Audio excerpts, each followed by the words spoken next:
नमस्कार, अजिंक्य भारत महाराष्ट्रातील टॉप 10 बातमीपत्रामध्ये आपले स्वागत। वाल्मिक कराड यांची शरणागती।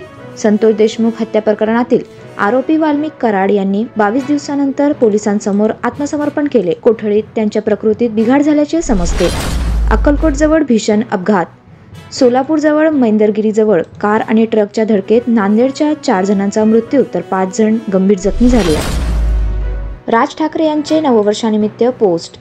मनसे अध्यक्ष राज ठाकरे यांनी नववर्षानिमित्त सूचक शुभेच्छा देत माझं मंथन चालू आहे लवकरच असे म्हटले आहे।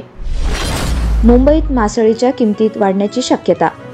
समुद्रातील मासे तटापासून दूर गेल्यामुळे मुंबईच्या बाजारांमध्ये मासळींच्या किमतीत वाढण्याची शक्यता वर्तवली जात आहे।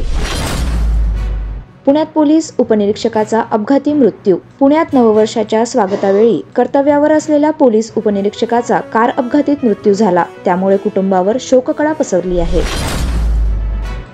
शेगावमध्ये भक्तांची गर्दी। गजानन महाराजांच्या समाधीच्या दर्शनासाठी शेगावमध्ये भाविकांनी मोठी गर्दी केली आहे। संतोष देशमुख हत्या प्रकरणातील जलसमाधी आंदोलन।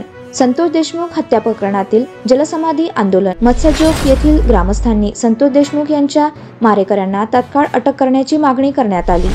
मुंबईत हिऱ्यांची चोरी। मुंबईत 1 कोटी रुपयांची हिऱ्यांची चोरी झाली असून 120 सीसीटीव्ही फुटेजच्या मदतीने पोलिसांनी तपास सुरू केला आहे।